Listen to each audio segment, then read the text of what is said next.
Hey, I'm Alex, and I'm currently developing Dreadwinter, an open-ended game where you get to run a fantasy coffee shop.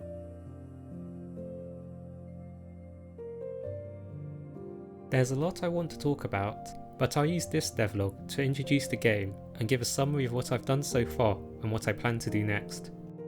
The best way I'd describe this game is that it's about making coffee, in the same way that Stardew Valley is about farming.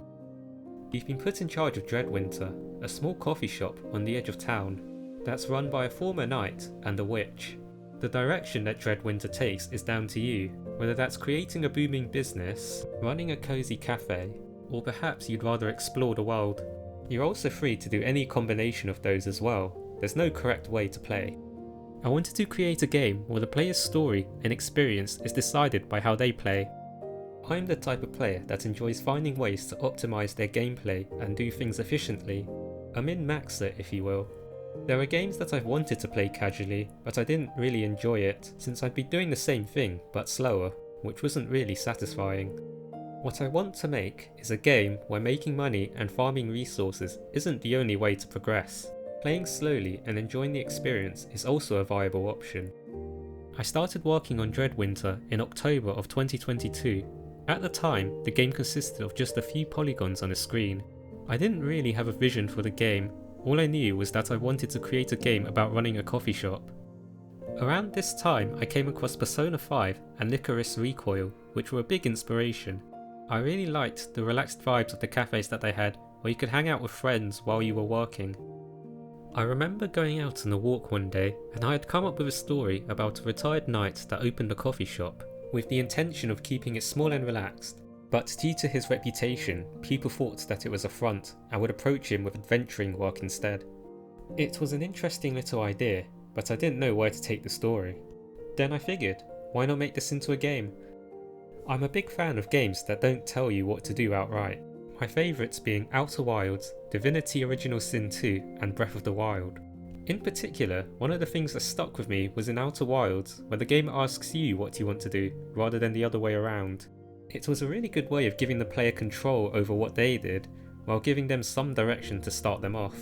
While these games do have a core objective that you need to figure out, I wanted to make something a bit different, where you play the way that you want to, with minimal direction, and the story and objective of the game figures itself out from there. I want the message of the game to be that it's okay to be lost. You'll find your way eventually, and you shouldn't feel like you need to have it figured out. I'm not sure what it was exactly, but I was really excited to make this into something big, and so Dreadwinter came into existence. Also, you may ask, why is it called Dreadwinter? The cafe is called Dreadwinter because it's run by Dread and Winter, but I picked the name because it sounded cool. The reasoning came after. I also liked the idea of a cafe with a scary sounding name that was actually quite cozy. It fit well with the spooky yet cozy aesthetic I wanted. In terms of graphics, I wanted to go for a top-down pixel art style, the first image I had in my head being something like Pixel Art's Rune Factory. Much like most of my decisions, there wasn't really a reason for this, it just seemed to be the best style for what I had in mind. I'm not an artist by any means. The closest thing I have to a qualification is a B at GCSE, which isn't that great, and I thought that pixel art would be quite an easy art style to make. Turns out it's not, but we'll get to that later. With a vision for the game in mind, it's time to actually make a game. I'm using Godot 3.5 as my game engine and C# as my language of choice. I went with Godot over a bigger engine like Unity as I found it easier to use, and it was nice to learn something new. It's not a perfect engine, but for a game like this it does quite well. The first few months were more programming focused, with the goal being to create the main gameplay loop. A customer arrives, sometimes they know what they want, and sometimes you need to talk to them to find out. You then choose which beans to use, grind it and brew. You then serve the customer and repeat. Simple in theory, but like most things, there turned out to be a lot more to do than expected. Let's consider what goes into this loop. First, we need a customer. They need to have an order that is generated when they spawn, which means that we need to create items in the game, and have a way of defining what items can be ordered. Then randomly pick one of those items. The customer needs to decide which seat they want to sit at. So we need to find all of the chairs in the cafe and add them to an array. Then pick a chair from that array. The customer then needs to navigate their way to the seat. The easiest way to do this would be to use Godot's inbuilt navigation agent, but I didn't like the way the customers moved using that. So I created a tile map and used the A-star algorithm to generate a path from the spawn point to the chair. The customer's animations then need to be coded in, and they also need a script to randomly generate their appearance. We also need a game manager to spawn customers and track which seats are available, as well as managing opening and closing hours. We also need to add machinery for the player to interact with to make coffee, as well as an interaction system in general for the player. There needs to be a dialogue system so the player can find out what the customer wants, and the player needs to be able to respond in some conversations. There's quite a lot more to talk about, and I didn't fully explain a lot of it, but that's an example of some of the things that went into this. I think the greatest challenge is early on, when you don't know much about the engine, and some of your solutions end up being long-winded and inefficient, which causes problems later down the line. As I learned more about the engine and development started to progress, it became a lot easier, as I had a better idea of how the various components of the game would slot together. Once I had a basic gameplay loop, I needed to work on graphics, so there was something to look at. This was the most difficult part of my journey so far. Before this, the only pixel art I'd made was a hat that I modded into Stardew Valley, and it wasn't a particularly amazing one. I think it took around 4 months to actually design Dreadwinter and figure out my art style. I went with a somewhat simple style, as it makes animating easier, and there's less detail for me to fuss over. The problem I often ran into was that I would never be satisfied with my art, and I would always be trying to make adjustments to it. At a certain point, any additional improvements I made would have diminishing returns, and I think that one of the important lessons I learned was knowing when I hit that point, and being satisfied with what I had.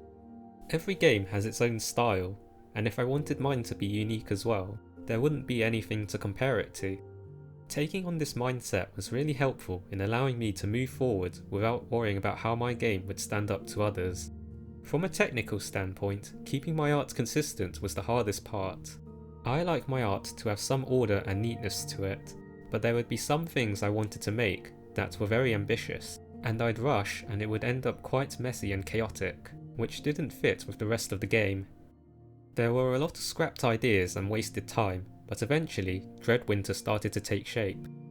Once the groundwork for the cafe was done, I worked on prototyping other parts of the game. My intention was to create enough to make a game trailer with, as a sort of first milestone. I made some enemies to test combat with, designed some characters to figure out what sort of style to go for, and added a few areas that the player could explore. You can see some of this in the early trailer I made. As for what I'm doing now, I've just finished what I consider to be the foundation building phase, where I was trying to figure out how to make the game and what I wanted it to look like. And I'm now working to create the rest of the content for the game. That being said, the game itself is actually only about 5 to 10% done, since there's a huge amount of content to produce. I'm currently working on fully designing Lunara, the town that Dreadwinter is based in. I've sketched out a basic design and added the ground layer, and I'm now trying to create the landscape before adding buildings. The aesthetic I'm going for is a mix of the British countryside, as well as the hilly landscapes of Sicily. I want to have the feel of a fantasy world with some modern elements, and I think those fit best with that idea. The biggest challenge I anticipate in the future is being too ambitious, and trying to do too many things in too short a time. I intend to have 3 different stories, one for each playstyle, with those being adventuring, business, and coffee. While the stories are based on the playstyle you choose, you aren't necessarily locked into that playstyle, so don't worry too much. The B and C routes are for the most part centred around the coffee shop sim, but the adventuring route is essentially a separate game, as I intend to have quite a few levels or dungeons to explore in order to tell the story I have in mind. This takes us to my plans going forward. I'm currently working a full-time job, so I only have around 1 to 2 hours each day to work on Dreadwinter, as well as the weekends, so I'm not super sure about the overall timeline.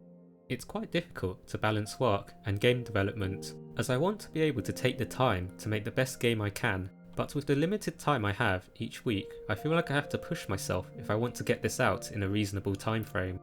My work contract is currently set to end in October, so I'd like to crowdfund my game around then and move into full-time development. Either way, I do intend to complete this game, but if I can dedicate all of my time to it, then my goal is to release by early 2025.